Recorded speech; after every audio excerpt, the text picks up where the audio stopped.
పరిపాలన చేస్తున్నారు. వారు ఎందుకు కుర్చీ కోల్పోయారు, వీరెందుకు కుర్చీ ఎక్కారు అనేది మనం వారికి ఈ సందర్భంలో జ్ఞాపకం చేయాల్సిన అవసరం ఉంది. మనకందరికీ తెలుసు, బీఆర్ఎస్ ప్రభుత్వం కార్మిక వర్గాన్ని ఏ రకంగా వేధించిందో, ఏ రకంగా అణిచివేసిందో, కార్మిక వర్గం యొక్క సమస్యలను పరిష్కారం చేయడంలో అదంతా నిర్లక్ష్యం చేసిందో ఇది మనందరికీ తెలుసు. అంగన్వాడీలు సమ్మె చేశారు, ఆ సమ్మెను అణిచివేశారు తప్ప సమస్యలు పరిష్కరించలేదు. ఆశాలు సమ్మె చేశారు, ఆ సమ్మెను అణిచివేశారు తప్ప సమస్యలు పరిష్కారం చేయలేదు. మున్సిపల్ వర్కర్స్ పెద్ద సమ్మె చేశారు, వాళ్ళ సమస్యలను కూడా తిరస్కరించారు, బెదిరించారు, వాళ్ళని లొంగ తీసుకోవాలని చెప్పేసి ప్రయత్నం చేశారు, సమస్యలు పరిష్కారం చేయలేదు. గ్రామ పంచాయతీ వర్కర్స్ పట్ల కూడా అలాగే వ్యవహరించారు. అన్ని తరగతుల యొక్క కార్మిక సమస్యల్ని గత ప్రభుత్వం పూర్తిగా నిర్లక్ష్యం చేయడమే కాకుండా కనీస వేతనాన్ని ఇంతకుముందు అధ్యక్షులు వారు చెప్పినట్టు దశాబ్దాల పాటు కనీస వేతనాన్ని పెంచకుండా నిర్లక్ష్యం చేశారు. దీనికి ఫలితం టీఆర్ఎస్ ప్రభుత్వం, బీఆర్ఎస్ ప్రభుత్వం అనుభవించింది. అహంకారంతో కార్మికులంతా, వారి సంఖ్య అంతా, వారిని మనం పట్టించుకోవాల్సిన అవసరం ఏమిటని చెప్పేసి వారు భావించారు. కానీ బీఆర్ఎస్ ప్రభుత్వానికి గుణపాఠం కార్మిక వర్గం చెప్పింది. కార్మిక వర్గమే కనుక తలుచుకుంటే వారి యొక్క శక్తి, ఐక్యతా శక్తి, వారి యొక్క గొంతు, వారి యొక్క వాణి, వారి సంఖ్య కన్నా ఎక్కువ మందిని ప్రభావితం చేయగలుగుతుంది అనేది ఇప్పటికైనా బీఆర్ఎస్ నేర్చుకుంటే మంచిది. 4.5 కోట్ల మంది తెలంగాణ ప్రజలు ఉన్నారనుకుంటే, అన్ని రకాల కార్మికులను తీసుకుంటే, మామూలు పట్టణాల్లో ఉండే కార్మికులు, గ్రామాల్లో ఉండే రూరల్ శ్రామికులు, వీళ్ళందరినీ కలుపుకుంటే కనీసం 1 కోటికి పైగా ఉన్నారు. కనీసం 3వ వంతు జనాభా కలిగిన ఈ కార్మికుల్ని సరిగా చూడకుండా, వాళ్ళ సమస్యలు పరిష్కరించకుండా, వాళ్ళ సమస్యల్ని అర్థం చేసుకోకుండా ఏ ప్రభుత్వం వహించినా ఈరోజు బీఆర్ఎస్ ప్రభుత్వానికి పట్టిన గతే పట్టుద్ది అని చెప్పేసి ఈ కాంగ్రెస్ ప్రభుత్వం అర్థం చేసుకోవాలి. ఎందుకంటే 2 నెలలు అయింది ప్రభుత్వం. డిసెంబర్ 3వ తేదీ ఫలితాలు వచ్చినాయి. రేపు 2 రోజులకు 2 నెలలు అవుద్ది. 2 నెలలనే ఏం చేయాలి, ఏం చేయలేదు మనం మాట్లాడలక్కర్లా. కానీ ఏం చేస్తే ఈ ప్రభుత్వానికి మేలు జరుగుద్దో, ఏం చేయకపోతే మళ్ళీ గత ప్రభుత్వం యొక్క గతి పట్టుద్దో ఈ ప్రభుత్వం అర్థం చేసుకోవాలని చెప్పేసి నేను చెప్పదలుచుకున్నా. ఈరోజు నిన్ననే ముఖ్యమంత్రి రేవంత్ రెడ్డి గారు ఒక ప్రెస్ కాన్ఫరెన్స్ లో ప్రకటించారు. అంతకుముందు కూడా ఈసారి నా దగ్గరికి వచ్చి ప్రజలు విన్నవించుకోవడానికి ఎటువంటి ఆటంకాలు లేవు, ఎప్పుడైనా ఎలా అయినా రావచ్చు, ప్రజా దర్బార్కి అని చెప్పారు. చాలా మంచిది. ప్రజా దర్బార్కి వచ్చి అప్లికేషన్లు అన్ని ఇస్తున్నారు ప్రజలు. అవే పరిష్కారం అవుతాయో తెలియదు. నిన్న ఆయన చెప్పింది ఏంటంటే, నా దగ్గరికి ఎమ్మెల్యేలు ఎవరైనా వచ్చి ఎప్పుడైనా మాట్లాడొచ్చు అని చెప్పారు. అలాగే కేటీఆర్ వచ్చి కూడా మాట్లాడొచ్చు, చంద్రశేఖరరావు గారు వచ్చి మాట్లాడొచ్చు, అలాగే హరీష్ రావు గారు వచ్చి కూడా మాట్లాడొచ్చు అని చెప్పారు ఆయన నిన్న. మంచిది. కానీ వాళ్ళైనా ప్రజలు ఇప్పటి వరకు గత ప్రభుత్వం కానీ ఈ ప్రభుత్వం కానీ, నా ప్రభుత్వం వచ్చింది, 1 కోటి మంది కార్మికులకు ప్రాతినిధ్యం వహిస్తున్న కార్మిక సంఘాలన్నీ ఎప్పుడైనా వచ్చి నాతో సంప్రదించవచ్చు, నన్ను కలవచ్చు అని చెప్పేసి ఇప్పటి వరకు ఎవరు చెప్పలా. దాదాపు 1/2 కోటి మందికి ప్రాతినిధ్యం వహిస్తున్న వ్యవసాయ కార్మికుల యొక్క ప్రతినిధులు, వాళ్ళ సంఘాలు వాళ్ళు ఎప్పుడైనా వచ్చి కలవచ్చు అని చెప్పలా. రైతు సంఘాల ప్రతినిధులు ఉన్నారు, దళిత సంఘాల ప్రతినిధులు ఉన్నారు, గిరిజన సంఘాల ప్రతినిధులు ఉన్నారు, సంఘాలు ఉన్నాయి, వాళ్ళందరూ ఎప్పుడైనా వచ్చి కలిసి మాట్లాడవచ్చు అని చెప్పలా. అందుకని వాళ్ళకి ప్రజలు అక్కర్లేదు, ఎమ్మెల్యేలు కావాలా, వాళ్ళకి ప్రజలు అక్కర్లేదు. ఆ ప్రతిపక్ష నాయకులు ఉన్నారు, పెద్ద నాయకులు, వాళ్ళు కలవాలి. కానీ వీళ్ళ సంగతి ఏమిటని చెప్పేసి వాస్తవంగా ఈరోజు శ్రమ చేస్తుంది, కష్టపడుతుంది, పంటలు పండిస్తుంది, చాకరీ చేస్తుంది, వైద్య రంగంలో, విద్యా రంగంలో, మున్సిపల్ రంగంలో సేవలు చేస్తుంది కార్మికులు. ఆ కార్మికుల సమస్యలపై సతమతం అవుతున్నారు. వారికి ప్రాతినిధ్యం ఇచ్చే కార్మిక సంఘాలను ఏ ప్రభుత్వమైనా పిలిచి మాట్లాడాల్సిన బాధ్యత ఉంది. మరి అవి ఎందుకు లేరు, వాళ్ళు ఎందుకు పిలవరు? అందుకని నేను ఈ కాంగ్రెస్ ప్రభుత్వానికి, రేవంత్ రెడ్డి గారికి ఒక సలహా ఇస్తున్నాను. ఈ రాష్ట్రంలో ఒక కార్మిక విధానాన్ని రూపొందించండి. కార్మికుల యొక్క ప్రయోజనాలు కాపాడే ఒక లేబర్ పాలసీని తయారు చేయండి. ఆ లేబర్ పాలసీని తయారు చేయడానికి ఈ కేంద్ర కార్మిక సంఘాల నాయకులందరినీ పిలవండి, వాళ్ళతో చర్చించండి, ఒక లేబర్ పాలసీని తయారు చేయండి. దానికి అనుగుణంగా మీరు పరిపాలన చేయండి, కార్మిక సమస్యలు పరిష్కరించండి. అలాగే ప్రతి 2 నెలలకో 3 నెలలకో లేకపోతే ఎప్పుడైనా కార్మిక సంఘాలన్నిటితోటి ఒక సమావేశం చేయండి. ప్రతిరోజు పిలవాలని నేను అడగడంలో మీరు అంటున్నారు ప్రతిరోజు రవ్వండి, ప్రతిరోజు అక్కర్లేదు, నెలకు ఒకసారి, లేదు మీకు తిరగలేదు అనుకుంటే 2 నెలలకు ఒకసారి అయినా కార్మిక సంఘాలన్నింటినీ పిలిచి సమావేశం నిర్వహించండి. వాళ్ళ సమస్యలు వినండి, మీరు చేయగలిగిన పరిష్కారాలు చెప్పండి. ఆ రకంగా ప్రజాస్వామికంగా కార్మిక రంగాన్ని నడిపేదానికి అవకాశం ఉంటుంది. మీరు యజమానులతో సమావేశాలు వేస్తారు, సమావేశాలు కదా, వాళ్ళ సమావేశాలకు రెగ్యులర్గా వెళ్తారు. చేంబర్ ఆఫ్ కామర్స్ సమావేశానికి వెళ్తారు, యజమానుల సమావేశానికి వెళ్తారు, వాళ్ళ పెళ్లిళ్ళకి వెళ్తారు, పేరెంట్ వాళ్ళకి వెళ్తారు, అన్నిటికి వెళ్తారు. మేము వెళ్ళొద్దని చెప్పాం. మరి వాళ్ళ మీద ఉన్న ప్రేమ కార్మికుల మీద లేదా? ప్రతి కార్మికుడిని కష్టం అనుకుంటే కార్మిక సంఘాలు ఉన్నాయి, వాళ్ళని కలవచ్చు కదా. అందుకని నేను రెండో సలహా చెప్తుంది రేవంత్ రెడ్డికి, మీరు పీరియాడిక్ గా 2 నెలల 3 నెలల నిర్ణయించండి. కార్మిక సంఘాలన్నింటినీ కేంద్ర కార్మిక సంఘాలు పిలవండి, చర్చించండి. ఆ చర్చల ద్వారా సమస్యలు పరిష్కరించండి అని చెప్పి చెప్పదలుచుకున్నాం. ఇది చేయలేదనుకోండి 2 విషయాలు. బీఆర్ఎస్ కు వచ్చిన సమస్య మీకు కూడా వస్తుంది. మళ్ళీ కార్మికులందరూ తమ సమస్యల మీద పోరాటాలకు సిద్ధం కావాల్సి వస్తుంది. తాడో పేడో తేల్చుకునేదాకా పోరాటాలు రాబోయే కాలంలో వచ్చే అవకాశం ఉంటుంది.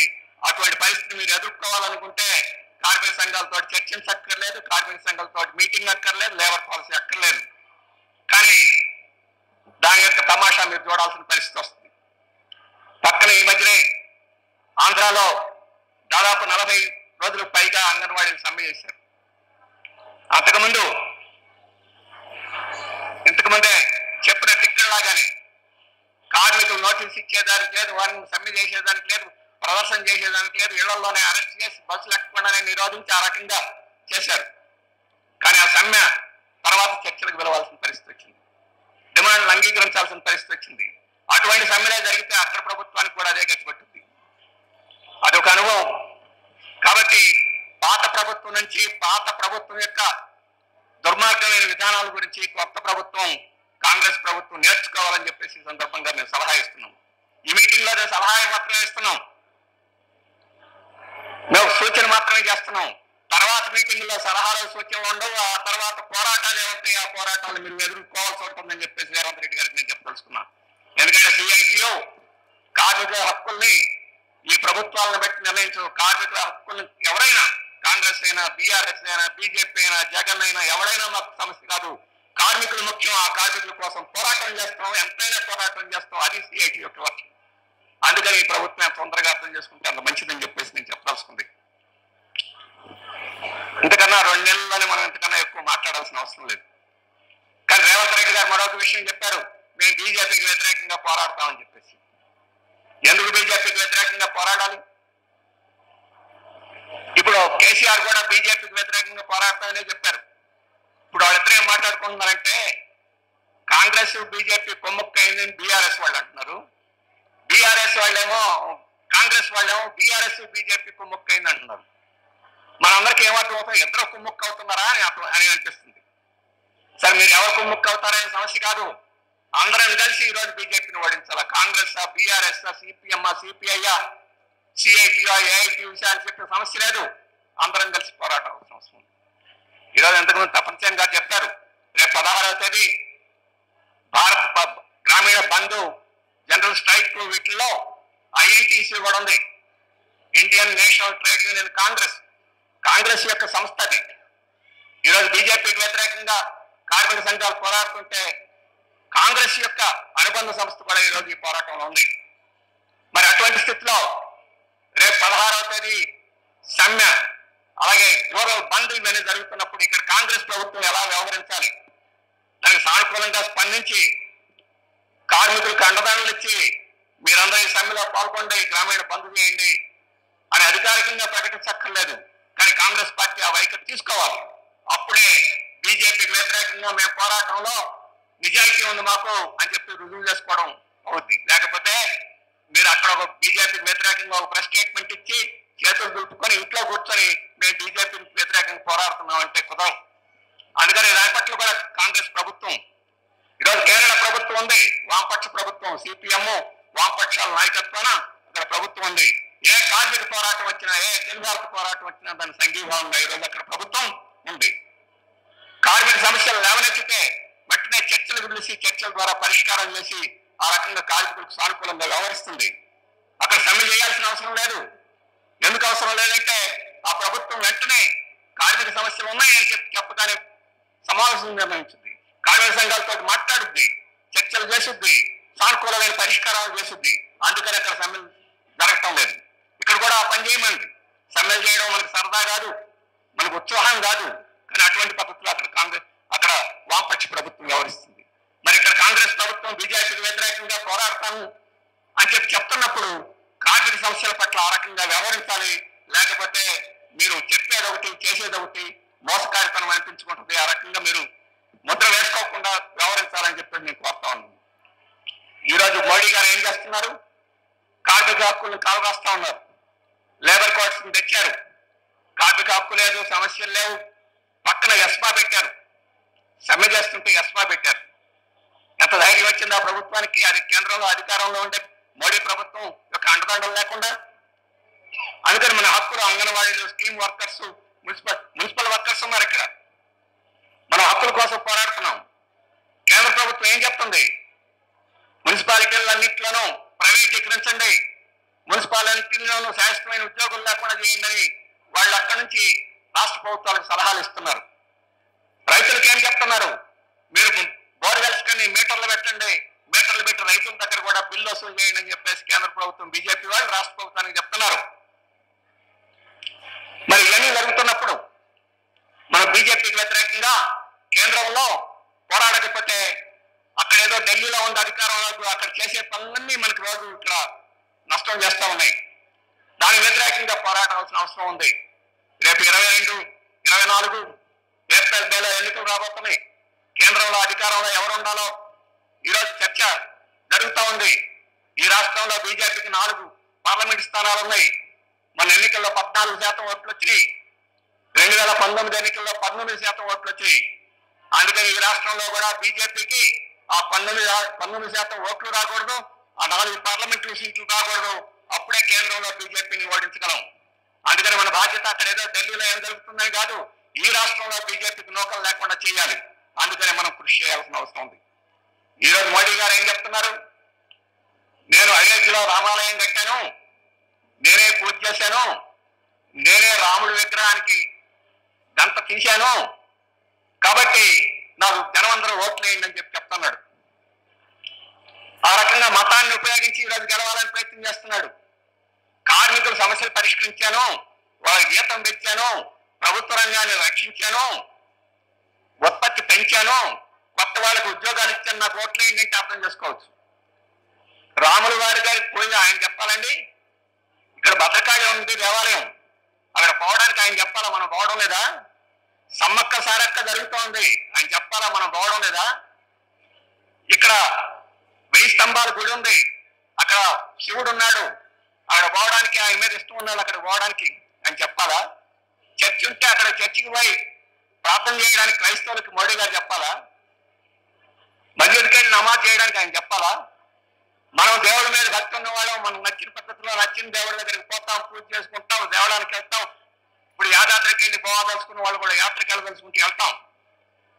కానీ మోడీ గారు ప్రధానమంత్రి, ఆయన దేవాలయానికి పూజారి కాదు. పూజారి వేస్తే మనం వెళ్తే శటకోపం పెడతారు, మనకి అంత ప్రసాదం ఇస్తారు, మనం పూజ చేసుకుని వస్తాం. మోడీ గారుగా శటకోపం పెట్టేవాడను ప్రసాదం ఇచ్చేవాడు మనకి. మనం అందరం ఎన్నిక చేసి అక్కడికి పంపిందంటే మనం పరిపాలన చేయమని చెప్పాం. మనకు ముక్తి కావాలంటే, స్వర్గం కావాలంటే మనం వెళ్తాం. వెళ్లకుండా కూడా అక్కర్లా, మనం ఇంట్లో రోజు పట్టం పెట్టుకొని పూజ చేస్తాం చాలు. ఇంకా డబ్బులు ఉన్నవాళ్ళు కావాల్సి ఉంటే కాశీకి కూడా పోతారు, ఇంకా డబ్బులు ఉన్నవాళ్ళు కావాలంటే ఇంకెక్కడికైనా పోతారు. అది మనం చేసుకోవచ్చు. కానీ ఒక దేశానికి ప్రధానిగా, ఒక దేశానికి ఒక రాష్ట్రానికి ముఖ్యమంత్రిగా మనం ఎన్నిక చేసిన పంపిన వాళ్ళు మన సమస్యల పరిష్కారం చేయాలని చెప్తాం. మన జీతం గురించి మాట్లాడాలని పంపుతాం, మన హక్కుల గురించి మాట్లాడాలని పంపుతాం, దళితులకి అన్యాయం జరగకుండా చూడటానికి పంపుతాం, గిరిజనులకు భూమి ఇవ్వాలని పంపుతాం, మన పిల్లలకు చదువు చెప్పాలని పంపుతాం. కానీ పూజలు చేయాలి, ప్రసాదాలు పెట్టాలి, శతకోపాలు పెట్టాలని పంపం. ఈరోజు మోడీ గారు ఏం చెప్తున్నారు? నేను ఇక్కడ పూజ చేశాను, సాష్టాంగ నమస్కారం పడి దండం పెట్టాను కాబట్టి ఓట్లు ఇవ్వమంటున్నారు. నువ్వు నీకెందుకు ఇట్టేయాలా? అక్కడ ఉండే పూజారిని తీసుకొచ్చి పోటీ పెట్టండి, ఆయన కోట్లు వేస్తాం. నీకెందుకు కోట్లు వేయాలా? అందుకని ఈరోజు మోడీ దగ్గరకు పోయి మనం అడిగితే నేను రాహుల్ గాంధీ గారు పెట్టాను కాబట్టి ఓట్లు ఇవ్వమంటున్నారు, నేను రాహుల్ గారి గారు రామాలయం కట్టాను కాబట్టి ఓట్లు ఇవ్వమంటున్నారు. దానికి నువ్వు అక్కర్లేదని మనం చెప్పాలి. నువ్వు ఎందుకున్నావంటే మేము వచ్చి జీతం గురించి అడిగితే, మేము వచ్చి భూమి గురించి అడిగితే, మేము వచ్చి చదువు గురించి అడిగితే, మేము వచ్చి వైద్యం గురించి అడిగితే మాకు పరిష్కారం చేస్తామని చెప్పేవాడు అక్కడ ఉండాలి తప్ప పూజలు చేసేవాళ్ళు అక్కడ ఉండాలి. అక్కడ పూజలు చేసేవాళ్ళు దేవాలయంలోనో మసీదులోనో లేదా చర్చిలోనో ఉండాలి, అక్కడ ఎందుకు ఉండాలి? అందుకని ఈరోజు ఈ ప్రభుత్వానికి నువ్వే మతం వాళ్ళైనా, హిందువు అయినా, ముస్లిం అయినా, క్రైస్తవులైనా, ఏ మతానికి చెందిన వాళ్ళైనా నీకు కూర్చొని అర్హత లేదు. మీకు భక్తి ఎక్కువగా ఉంటే దేవాలయంలో కూర్చోండి, ఇక్కడ ప్రజలకు పరిపాలించేవాడు కావాలి అని చెప్పేసి మనం చెప్తున్నాం. కానీ బీజేపీ ఏం చెప్తుందంటే పరిపాలన మా పని కాదు, పూజలే మా పని, కాబట్టి మమ్మల్ని అధికారంలోకి ఏమంటున్నారు. అందుకని వాళ్ళని అధికారంలో ఉంచకూడదు, వాళ్ళందరూ పూజలు చేసుకునే పని అయితే దేవాలయాలకు పంపడం మంచిది తప్ప అక్కడ ఢిల్లీ కుర్చీ మీద పంచడం మంచిది కాదు. అది రేపు 2024 ఎన్నికల్లో మనం చేయాల్సి ఉంది. అలాగే బీజేపీ వారు ఏం చెప్తున్నారు కోటి, ఈ మధ్య తమిళనాడులో ఒక మంత్రి ఉదయనిధి స్టాలిన్, ఆయన సినిమా యాక్టర్ కూడా, ఇప్పుడు మంత్రి, ఆయన మీటింగ్ లో చెప్పాడు ఈ సనాతన ధర్మం మంచిది కాదు, దాన్ని మేము అంగీకరించమని చెప్పాడు. ఎందుకని? బీజేపీ వాళ్ళు మేము పరిపాలనలో సనాతన ధర్మాన్ని పాటిస్తామని చెప్పేసి వాళ్ళు చెప్తున్నారు. ఏంటి సనాతన ధర్మం అంటే? సనాతన ధర్మం అంటే ఏం లేదు. ఆ రోజు ఆర్య సమాజం వాళ్ళు ఏం చెప్పారంటే ఈ కులాలు ఈ రకంగా ఉండకూడదు, అంటరానితనం ఇట్లాంటివన్నీ ఉండకూడదని ఆర్య సమాజం చెప్తే దానికి వ్యతిరేకంగా ఆ రోజు కొన్ని సంస్థలు సనాతన ధర్మం కావాలన్నారు. సనాతన ధర్మం అంటే ఏం లేదు, ఈ కులాలు ఇలా ఉండాలి, దళితులు అంటరాని వాళ్ళుగా ఉండాలి, శూద్రులు వాళ్ళు వాళ్ళు సమానమైన గౌరవం పొందరు, ఈ సమాజంలో సమానమైన గౌరవం పొందేవాళ్ళు ఎవరంటే బ్రాహ్మణులు, క్షత్రియులు, వాళ్ళు ఎవరికి ఉండదు అని సనాతన ధర్మం చెప్తుంది. అట్లాంటి సనాతన ధర్మం కావాలని చెప్పేసి ఈరోజు బీజేపీ చెప్తా ఉంది. ఇంకోటి ఏం చెప్తా ఉంది, ఆడవాళ్ళు పనులు చేయకూడదు, ఆశాలుగా అంగన్వాడీలుగా ఇట్లాంటి పనులు ఉండకూడదు. వాళ్ళు ఏం చేయాలి? వంట చేయాలి, పిల్లలను కనాల, మొగుడు కొడితే పడాలా, ఇది వాళ్ళ పని, పిల్లలు పెంచాలి, ఇది పని. రోడ్ల మీదకి ఎక్కడం ఏంటి? మన పాతకాలంలో సాగుతుంది, మగరాయిలాగా ఉన్నారేంటి, రోడ్ల మీదకి ఎక్కుతున్నారేంటి అని చెప్పేసి అట్లాంటి పద్ధతిలో ఆడవాళ్ళు ఉండాలనేది సనాతన ధర్మం అంటే అట్లాంటి సనాతన ధర్మం కావాలని చెప్పేసి ఈరోజు బీజేపీ వాళ్ళు చెప్తున్నారు. మరి మనం అట్లాంటి దాన్ని అంగీకరించాలా? ఈరోజు దళితులు అంటరాని వాళ్ళు, ముట్టరాని వాళ్ళుగా ఉండాలా, చదువులు లేకుండా ఉండాలా, ఆడవాళ్ళు ఇంట్లో వంట ఇంట చేసుకుని తిక్కిన పడి ఉండాలా? అట్లాంటి ధర్మాన్ని మనం కావాలా? అట్లాంటి ధర్మం అయితే మీరు అక్కర్లేదు, కుర్చీ దిగిపండి అని చెప్పేసి మనం చెప్పాల్సిన అవసరం ఉంది. అందుకనే మనం ఈరోజు వాళ్ళు వినేట్లేదు, మనం నచ్చ చెప్పేదానికి ప్రయత్నం చేసినా వినేట్లేదు. నచ్చ చెప్పడానికి ప్రయత్నం చేస్తే ఇది తప్పని పని చెప్పేస్తే నువ్వు మాట్లాడేవంటే జైలులో పెట్టేస్తానంటున్నాడు, నువ్వు మాట్లాడేవంటే నీకు ఇంట్లోకి పోలీసు వాళ్ళు వచ్చేస్తామంటున్నారు, నువ్వు మాట్లాడేవంటే నీ ఇంట్లోకి ఇన్కమ్ ట్యాక్స్ వాడు వచ్చేస్తానని చెప్పంటున్నావు. ఈ మధ్య ప్రజలు పురకాయిస్తని చెప్పేసి ఆయన ప్రముఖ ఇంజనీర్, ఆయన రైతు ఉద్యమం జరిగేటప్పుడు వ్యాసాలు రాశాడు, టీవీలో మాట్లాడాడు, రైతు ఉద్యమం న్యాయమైందని. ఆయన తీసుకెళ్ళి ఇప్పుడు జైల్లో పెట్టారు. అలాగే కేల్టుమ్డే ఆయన ఉన్నాడు, ఆయన ప్రొఫెసరు, ఆయన దళితుల సమస్యలు పరిష్కారం చేయాలి ఈ బీజేపీ చేయడం లేదని చెప్పేసి రాసేవాడు, ఉపన్యాసం చేసేవాడు, ఆయన తీసుకెళ్లి జైల్లో పెట్టేశారు. మీకందరూ తెలుసు వరవరరావు, ఈ సమాజం బాగలేదు, ఈ సమాజం మంచిది కాదు, దీన్ని మార్చాలని చెప్పేసి చెప్తుంటాడు. ఆయన చెప్పిన దాంతో అంగీకరిస్తావలేదు కదా, చెప్పే హక్కు ఆయనకు ఉంది. ఆయన తీసుకెళ్ళి ఇప్పుడు జైల్లో పెట్టారు. ఆయనకి ఏం వ్యాధి ఉంది? ఆయన బయటకు వచ్చి నడవలేని పరిస్థితిలో ఉన్నాడు, జైల్లో పెట్టారు. ఇంకొక ఆయన సాయిబాబా ఉన్నాడు, ఆయన ఇంగ్లీష్ ప్రొఫెసరు, ఆయన కాళ్ళు లేవు, షుగర్ వ్యాధి, బీపీ, ఆయన మోడీ గారిని మద్దతు చేయడానికి ప్రయత్నం చేశాడని జైల్లో పెట్టారు. ఇప్పుడు ఇంత దుర్మార్గంగా నిన్ను విమర్శ చేసే వాళ్ళని, ట్రేడ్ యూనియన్ నాయకుల్ని, మేధావులను ఇటువంటి వాళ్ళని జైల్లో పెడుతున్నారు. అటువంటి ప్రభుత్వం మనకు ఉంటే మనం ఏ ధైర్యంతో మనం మా సమస్య పరిష్కారం చేయమని అడుగుతాం. అందుకని మనం అందరం ఈరోజు 2024 ఎన్నికల్లో బీజేపీని పంపకపోతే మనకు హక్కులు కూడా ఉండవు. మరి ఒక్క విషయం ఉంది, రాష్ట్రాలు ఉన్నాయి. ఇప్పుడు రేవంత్ రెడ్డి గారు చెప్తున్నారు, చంద్రశేఖరరావు గారు లక్షల కోట్ల రూపాయలు అప్పులు చేసి పోయాడు, నాకు ఏం చేయాలో అర్థం కావడం లేదు అన్నాడు. లక్షల కోట్ల అప్పులు ఎందుకు చేయాల్సి వస్తుంది చంద్రశేఖరరావు? రేపు రేవంత్ రెడ్డి కూడా అప్పులు చేయాల్సి వస్తుంది. ఈరోజు కేరళలో కూడా అప్పులు చేసి బతకాల్సిన పరిస్థితి వచ్చింది రాష్ట్ర ప్రభుత్వం. అందుకని మమ్మల్ని అప్పులు చేసేదానికి నువ్వు నిరతన్నావు కాబట్టి ఇది మేము అంగీకరించమని చెప్పేసి పినరాయి విజయన్ ముఖ్యమంత్రి గారు వెళ్ళి ఢిల్లీలో రేపు 8వ తేదీ ఫిబ్రవరి 8వ తేదీ ధర్నా చేస్తున్నారు ముఖ్యమంత్రి. అంటే రాష్ట్రాల హక్కులన్నీ తీసేస్తున్నారు. రాష్ట్రాలకు డబ్బులు ఇవ్వడం అనేది మోడీ, చంద్రశేఖరరావు అయినా, ఇప్పుడు రేవంత్ రెడ్డి అయినా, అక్కడ విజయన్ అయినా, అక్కడ మమతా బెనర్జీ అయినా, ఎవరైనా లేదు, రాష్ట్రాలకి డబ్బులు లేవు. డబ్బులు లేకపోతే మేము అప్పులు చేసుకునేదానికి కూడా లేదు. మేము రైతులకు ఉచిత కరెంట్ ఇస్తాం, ఉచిత కరెంట్ ఇచ్చేదానికి లేదు. మున్సిపాలిటీల్లో మేము పన్ను పెంచలేమంటే పన్ను పెంచాల్సి ఉంది, లేకపోతే మీకు డబ్బులు లేవు అని చెప్పి ఈరోజు కేంద్రం రాష్ట్రాలన్నింటినీ నాశనం చేసి రాష్ట్రాలను మున్సిపాలిటీ స్థాయికి కొడుతున్నారు. అందుకని ఈ రాష్ట్రాలను పరిపాలించే వాళ్ళు కూడా, ఈ ప్రాంతీయ పార్టీలు ఇటువంటి వాళ్ళు కూడా ఈరోజు బీజేపీని ఓడించడానికి పూనుకోవాలి. అందుకని ఇక్కడ బీఆర్ఎస్ ఓడిపోయినా పర్వాలేదు, మరి మేము అధికారానికి వస్తామంటున్నారు కదా, మరి మీరు అధికారానికి వచ్చినప్పుడు ఈ హక్కులు కావాలి కదా. అందుకని బీఆర్ఎస్ ఈరోజు బీజేపీతో కుమ్ముక్కు అవుతుంది. లోపాయికారిగా వాళ్ళు సంబంధం పెట్టుకుంటున్నారు. తమ కూతురు కవిత గారి యొక్క లిక్కర్ స్కామ్ తప్పించడం కోసం వాళ్ళు బీజేపీతో లాలూచి అవుతున్నారని ప్రచారం ఉంది. అది ప్రచారమా నిజమా? నిజం కాకపోతే మీరు బీజేపీకి వ్యతిరేకంగా ఏం కార్యక్రమాలు చెప్తారో కూడా మీరు ప్రకటించాల్సిన అవసరం ఉంది. ఆ రకంగా అందరూ కలిసి ఈరోజు బీజేపీని అధికారంలో లేకుండా చేసినప్పుడే మన సమస్యలు పరిష్కారం అవుతాయి. ఈరోజు స్కీమ్ వర్కర్స్ అందరూ ఉన్నారు, వాళ్ళు సెంట్రల్ గవర్నమెంట్ కింద ఉన్నారు. కానీ సెంట్రల్ గవర్నమెంట్ ఈరోజు గ్రాట్యుటీ ఇవ్వడం లేదు, సెంట్రల్ గవర్నమెంట్ వేతనాలు పెంచడం లేదు. అందుకని స్కీమ్ వర్కర్స్ అయినా, మున్సిపల్ వర్కర్స్ అయినా, అలాగే ఇక్కడ ఉండే అసంఘటిత రంగమైన వర్కర్స్ అయినా, హమాలీలు కావచ్చు, ఇంకోరు కావచ్చు, అలాగే సంఘటితమైన వర్కర్స్ ఎవరైనా కానీ ఈరోజు బీజేపీ కేంద్రంలో ఢిల్లీలో ఉంటే మనం వరంగల్లో ఉన్నామా, హైదరాబాద్ లో ఉన్నామా నిమిత్తం లేదు, మనం అందరం చాలా తీవ్రమైన ఇబ్బందులకు గురవుతాం. అందుకని దాన్ని ఓడించడం అనేది ముఖ్యమైన కర్తవ్యం అని చెప్పేసి